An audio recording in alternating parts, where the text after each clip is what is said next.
Hello friends, welcome to Farha's recipes. അപ്പോൾ ഇന്നത്തെ recipe നമുക്ക് കണ്ടു നോക്കാം. ഇന്ന് പരിചയപ്പെടുത്തുന്നത് ഒരു ബൺ കട്ട്ലറ്റ് റെസിപ്പിയാണ്. അപ്പോൾ ഇനി ഇതെങ്ങനെ തയ്യാറാക്കാമെന്ന് നോക്കാം. ഫസ്റ്റ് ഇതിലേക്കുള്ള ഫില്ലിങ്ങിനായിട്ട് തയ്യാറാക്കാൻ വേണ്ടിയിട്ടുള്ള ബോൺലെസ് പീസ് ചിക്കനാണ് എടുത്തിട്ടുള്ളത്. ഇത് കഴുകി വൃത്തിയാക്കിയതാണ്. ഇതിലേക്ക് 1/2 ടീസ്പൂൺ ഉപ്പ്, 1/2 ടീസ്പൂൺ കുരുമുളക് പൊടി, 1/2 ടീസ്പൂൺ മഞ്ഞൾപ്പൊടി ഇവ ചേർത്ത് കൊടുത്ത് ഒന്ന് നന്നായി മിക്സ് ചെയ്യാം. ഇനി ഇത് വേവിക്കാനായിട്ട് കുറച്ച് വെള്ളം കൂടെ ചേർത്ത് കൊടുത്ത് ഈ ചിക്കനൊന്ന് വേവിച്ചെടുക്കാം. ചിക്കനൊന്ന് വേവായി വരുമ്പോഴേക്ക് നമുക്കിതിലേക്ക് ആവശ്യമായ ഉള്ളി അരിഞ്ഞെടുക്കണം. 3 മീഡിയം സൈസ് ഉള്ളിയാണ് എടുത്തിട്ടുള്ളത്. ഇനി ഇതൊന്ന് ചെറുതായി അരിഞ്ഞെടുക്കാം. ഉള്ളിയെല്ലാം ചെറുതായി അരിഞ്ഞെടുത്തിട്ടുണ്ട്. ഇനി നമുക്കിതിലേക്ക് ആവശ്യമായത് മല്ലിയിലയാണ്. മല്ലിയിലയും ചെറുതാക്കി ഒന്ന് അരിഞ്ഞെടുക്കാം.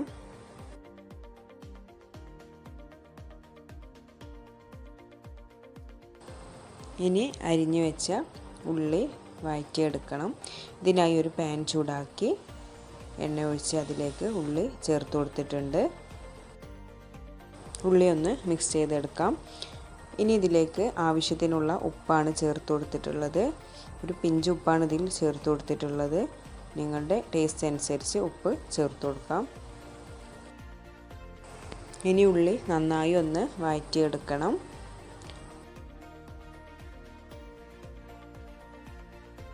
ഉള്ളി ഒന്ന് വഴന്ന് വന്നതിന് ശേഷം ഇതിലേക്ക് ഇഞ്ചി വെളുത്തുള്ളി അരച്ചെടുത്തത് 1/2 ടീസ്പൂൺ ചേർത്ത് കൊടുക്കുന്നുണ്ട്.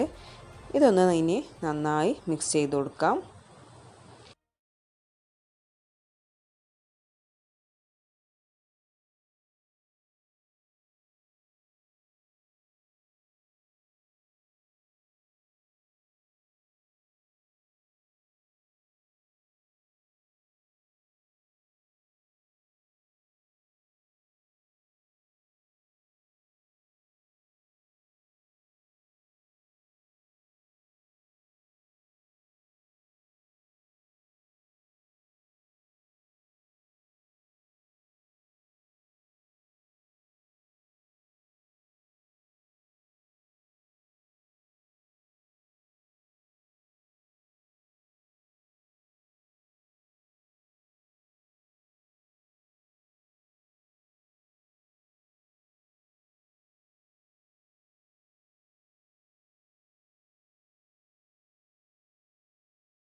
ഇനി ഇത് എങ്ങനെ ബണ്ണിലേക്ക് ഫില്ല് ചെയ്യുന്നത് എന്ന് നോക്കാം.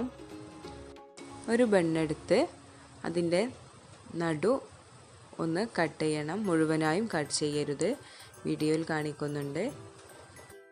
ഇനി ഇതിലേക്ക് മസാല ഫില്ലിംഗ് വെച്ച് കൊടുക്കാം. ബണ്ണിൻ്റെ എല്ലാ ഭാഗത്തും ആയിട്ട് മസാല ഫില്ലിംഗ് വെച്ച് കൊടുക്കണം.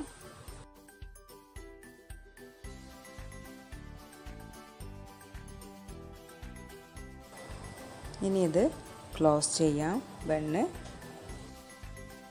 ഇതുപോലെ ബാക്കിയുള്ള ബണ്ണും കട്ട് ചെയ്ത് അതിലേക്ക് ഈ മസാല വെച്ച് കൊടുക്കുന്നുണ്ട്.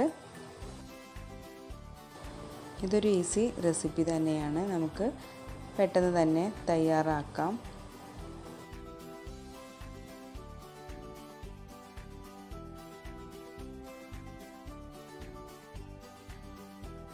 ബാക്കിയുള്ള എല്ലാ ബണ്ണിലും ഫില്ലിംഗ് എല്ലാം വെച്ച് കൊടുത്തിട്ടുണ്ട്. ഇനി ഫില്ലിംഗ് വെച്ച് കൊടുത്ത ബണ്ണുകൾ മുട്ടയുടെ മിക്സിൽ ഒന്ന് മുക്കിയെടുക്കണം. ഇതിൻ്റെ സൈഡ് മാത്രമാണ് മുക്കി എടുക്കേണ്ടത്.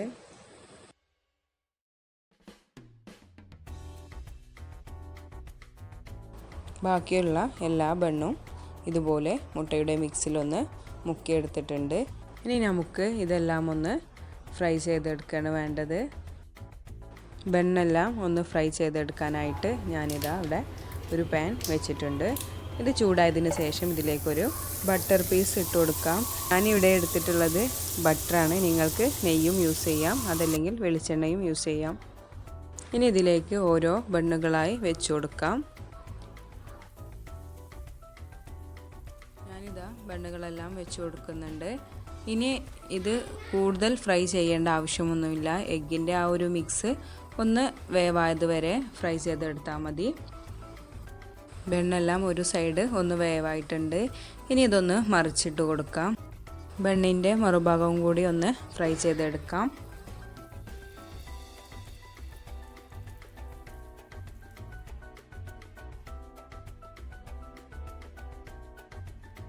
ബണ്ണെല്ലാം രണ്ട് സൈഡും ഫ്രൈ ചെയ്തെടുത്തിട്ടുണ്ട്. ഇനി ഇതൊരു പ്ലേറ്റിലേക്ക് നമുക്ക് മാറ്റി വെക്കാം. ഇനി ബാക്കി വന്ന ബണ്ണൂടെ ഒന്ന് ഫ്രൈ ചെയ്തെടുക്കുന്നുണ്ട്. അപ്പോൾ എല്ലാം ഫ്രൈ ചെയ്തെടുത്തിട്ടുണ്ട്. ഇനി ഇതെല്ലാം ഒരു സെർവിങ് ട്രേയിലേക്ക് മാറ്റാം. സ്വീറ്റ് ബൺ കട്ട്ലറ്റ് ഇതാ റെഡി ആയിട്ടുണ്ട്. നല്ല ടേസ്റ്റിയാണ്, നിങ്ങളെല്ലാവരും ട്രൈ ചെയ്ത് നോക്കണം. എൻ്റെ ഈ എളിയ സംരംഭത്തിന് നിങ്ങളുടെ എല്ലാവരുടെയും സപ്പോർട്ട് പ്രതീക്ഷിക്കുന്നു. ചാനൽ സബ്സ്ക്രൈബ് ചെയ്യണം, വീഡിയോസ് എല്ലാം ലൈക്ക് ചെയ്യണം, കമൻറ്റ് ചെയ്യണം. Thank you for watching. Take care.